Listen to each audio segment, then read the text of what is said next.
प्यारे बच्चों, पिछले वीडियो में मैंने आपसे बात किया था प्लांट रिप्रोडक्शन के बारे में और उसमें मैंने आपको बताया था कि सीड किसी भी प्लांट की माँ होती है। इसलिए होती है कि एक नया प्लांट सीड से ग्रो होता है, सीड से उसका जन्म होता है। उसके बाद हमने आपको एक प्लांट साइकिल दिखाया था, या ट्री साइकिल या प्लांट साइकिल, कुछ भी कहें इसको। तो मैंने आपको दिखाया था कि कोई प्लांट होता है तो उसमें फूल आते हैं, और फूल याद रखिए कि रिप्रोडक्टिव पार्ट होता है प्लांट का। आपने पिछली क्लासेस में मैं आपको पढ़ाया था, मैंने आपको बताया था कि प्लांट के डिफरेंट पार्ट्स होते हैं, roots, stem, leaves, flower, fruit. ये सब बताया था। सबका अपना अपना काम है।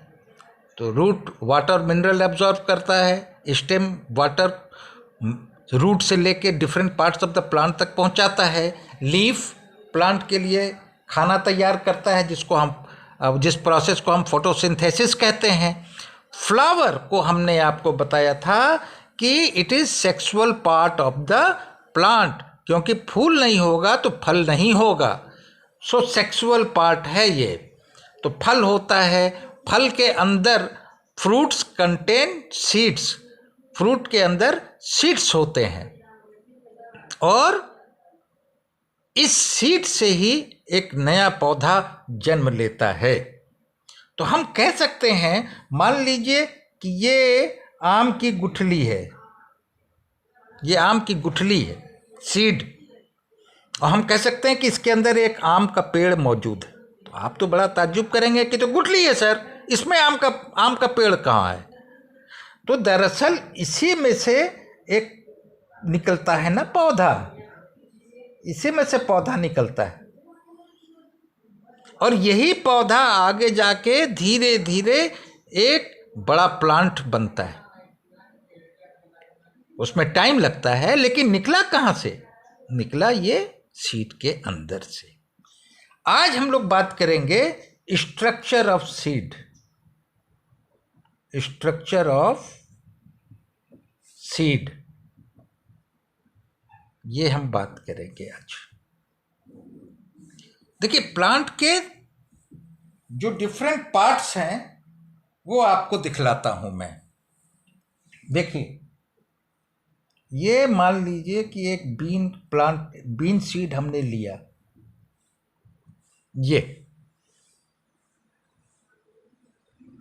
ये जो बाहरी परत है ना, ये वाला जिसको हम कह रहे हैं, ये कहलाता है सीड कोट। इसको हम कहते हैं सीड कोट। सीड कोट किसी भी सीड का जो बाहरी कवर है, बाहरी लेयर है, उसको हम सीड कोट कहते हैं। और ये सीड कोट इस सीड को खराब होने से बचाता है। It protects the seed to decay, इसको खराब होने से बचाता है। और इसके अंदर जो ये, कभी भी आप चना, भीगा हुआ चना को आप उसका छिलका उतार के देखें तो अंदर दाल दिखेगा। ये दाल एक्चुअली ये सॉलिड पार्ट होता है, थिक पार्ट होता है, हाँ? इसको हम कहते हैं कॉटिलेडन। कॉटिलेडन ये एक इम्पॉर्टेंट चीज़ है। इसको हम अभी समझाएंगे जब हम तीसरा पार्ट आपको समझा देंगे। तीसरा पार्ट ये होता है, इसी सीड के अंदर एक देखें, ये है एम्ब्रियो।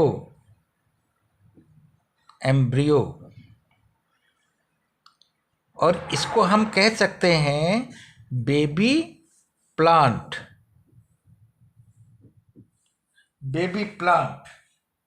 ठीक है। तो ये जो कॉटिलेडन है, ये इस बेबी प्लांट को फूड देता रहता है। याद रखना, अगर ये कॉटिलेडन खराब हो गया तो जमीन में अगर बीज बोएंगे तो नया पौधा नहीं आएगा। क्यों नहीं आएगा? इसलिए कि बेबी प्लांट मर चुका होता है। क्यों मर गया? क्योंकि कॉटिलेडन खराब हो गया था। कॉटिलेडन ही तो इस बेबी प्लांट को फूड देता है, याद रखना। तो कॉटिलेडन क्या करता है? बेबी प्लांट को फूड देता है। तो इसको आप मान सकते हैं कि ये फूड स्टोरेज होता है। ठीक है। तो जैसे मैंने एग्जाम आपको व्हाट्सएप किया था, नहीं किया था, पढ़ाया था। ये देखिए, ये है, ये एक सीट का स्ट्रक्चर है।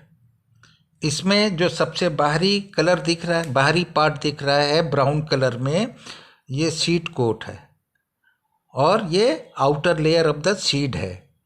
और इसमें मैंने क्या लिखा हुआ है? Protect seed to decay. दूसरा पार्ट लिखा हुआ है एम्ब्रियो, और ब्रैकेट में हमने लिखा हुआ है बेबी प्लांट, और नीचे लिखा है embryo germinates and grow into plant. यानी जब ये एम्ब्रियो, देख रहे हैं आप, ये तो सीड कोट है, बाहरी लेयर है, और ये एम्ब्रियो है, इसी को हम बेबी प्लांट कहते हैं। और जब आप ज़मीन में बीज को बोते हैं तो यही एम्ब्रियो जर्मिनेट होके बाहर निकलता है और प्लांट बनता है। और ये जो पीले रंग का आप ये देख रहे हैं, ये कॉटिलेडन है, और ये बेबी प्लांट को यानी एम्ब्रियो को फूड प्रोवाइड करता है। It is thick, solid, soft, fleshy part. और क्या है? ये food store for baby plant. अब मैं आपको दिखा रहा हूँ कि देखिए मेरे हाथ में कुछ सीड्स हैं, मैं आपको दिखा रहा हूँ। मैं आपको दिखा रहा हूँ कि ये देखिए, ये मैंने चना भिगा दिया था। देखिए अब इसमें ये देखिए,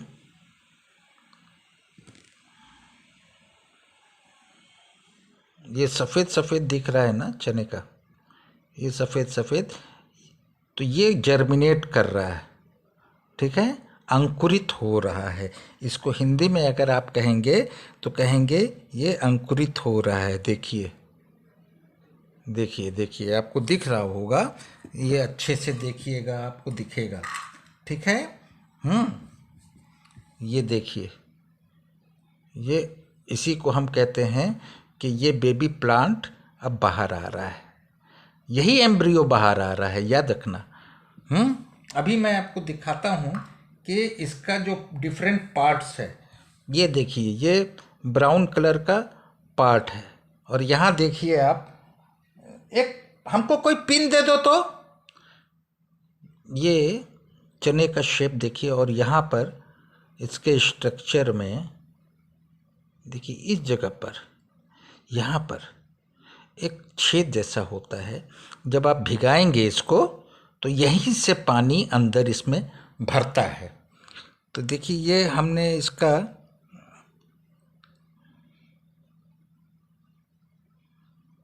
ये सीड कोट निकाल रहा हूँ मैं। देखिए, ये सीड कोट निकाल रहा हूँ, तो अंदर आपको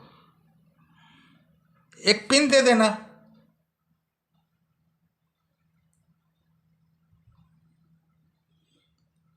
आतिफ,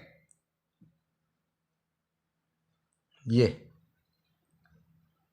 देखिए, ये सीड कोट हम निकाल दे रहे हैं। देखिए, ये एक्टिविटी आपको घर पे करना है। ये तो बाहर था, बाहरी लेयर था, ये था सीड कोट। देखिए ब्राउन कलर में है ये। और इस ये जो आपको दिख रहा है, ये दाल जैसा दिख रहा है, दाल जैसा दिख रहा है। और ये पोर्शन,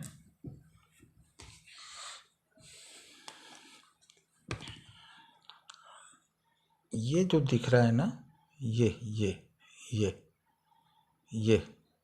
यही एम्ब्रियो है, यही एम्ब्रियो है। मैंने 2 अलग अलग दिनों में इस सीड को भिगाया था। एक तो वो जिसमें जर्मिनेशन हो जाए और एक जिसमें जर्मिनेशन ना हो, उसमें हम आपको एम्ब्रियो दिखा सकें।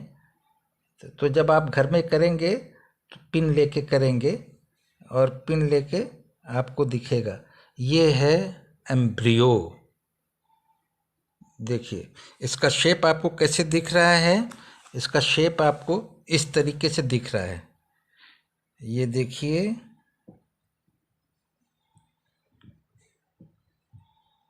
इस तरीके से ये शेप दिख रहा है। जब आप करेंगे ना तो ये आपका निकल के आएगा। ध्यान से देख लीजिए, ये एम्ब्रियो है और यही एम्ब्रियो जर्मिनेट करता है। अब जर्मिनेशन क्या होता है? जर्मिनेशन मैंने आपको बताया कि sprouting of seedling from a seed. जैसे अभी मैंने एग्जाम्पल दिया कि ये जो है ये स्प्राउटिंग हो रहा है, अंकुरित हो रहा है।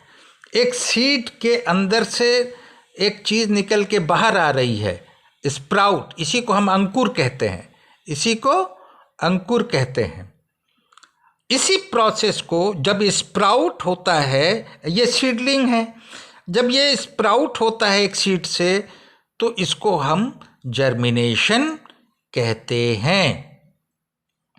अब देखिए, जर्मिनेशन के लिए हमको डिफरेंट कंडीशंस होते हैं। आप डब्बे में घर में चना रखा है, वो तो जर्मिनेट नहीं हो रहा है, ठीक है, वो जर्मिनेट नहीं हो रहा है। क्यों नहीं हो रहा है? क्योंकि उसको फेवरेबल कंडीशन नहीं मिला। मैंने लिखा है when does a seed sprout और जर्मिनेट, यानी कब एक सीड जो है वो जर्मिनेट करता है। तो मैंने लिखा when it gets its favourable conditions. Favourable condition उसको जब मिलेगा तो वो जर्मिनेट करेगा। तो उसका फेवरेबल कंडीशन क्या है भाई? तो वाटर का मतलब नमी, मॉइस्चर, वार्मथ यानी गर्मी चाहिए उसको, सनलाइट, और चाहिए एयर। तो कभी क्वेश्चन अगर आता है what are the necessary conditions to germinate a seed, तो आप आंसर क्या करेंगे? Air, water, warmth. अगर किसी बच्चे ने लिख दिया एयर, मॉइस्चर एंड सनलाइट, वो भी आंसर सही है, एक ही बात है। अब मैं आपको एक कविता सुनाता हूं, देखिए उसमें मैंने आपका एक एक जगह पर पॉइंट आउट किया है। एक बीज था गया बहुत ही गहराई में बोया, उसी बीज के अंतर में था नन्हा पौधा सोया। उस पौधे को मंद पवन ने आकर पास जगाया, नन्ही नन्ही बूंदों ने फिर उस पर जल बरसाया। सूरज बोला प्यारे पौधे निद्रा दूर भगाओ, अलसाई आंखें खोलो तुम उठकर बाहर आओ। आंख खोलकर नन्हे पौधे ने ली तब अंगड़ाई, एक अनोखी नई शक्ति सी उसके तन में आई। देखिए इसमें पूरा जर्मिनेशन का स्टेज बताया है, जर्मिनेशन का कंडीशन बताया है। एक बीज था बहुत ही गहराई में बोया, उसी बीज के अंतर में था नन्हा पौधा सोया। अभी मैंने आपको स्ट्रक्चर ऑफ सीड दिखाया और उसमें बताया कि ये एम्ब्रियो उसके अंदर होता है, ये हो गया। फिर उसको हवा चाहिए, पौधे को मंद पवन ने आकर पास जगाया। फिर वाटर चाहिए, नन्ही नन्ही बूंदों ने फिर उस पर जल बरसाया, देखिए वाटर हो गया। सूरज बोला प्यारे पौधे निद्रा दूर भगाओ, अलसाई आंखें खोलो तुम उठकर बाहर आओ, ये देखिए वार्मथ हो गया। तो ये तीनों कंडीशन जब मिला तो आंख खोलकर नन्हे पौधे ने तब ली अंगड़ाई, एक अनोखी नई शक्ति सी उसके तन में आई। यानी ये तीनों कंडीशंस जब मिल गए तो वो जर्मिनेट हो गया। ठीक है, आज के लिए बस इतना ही। Thank you.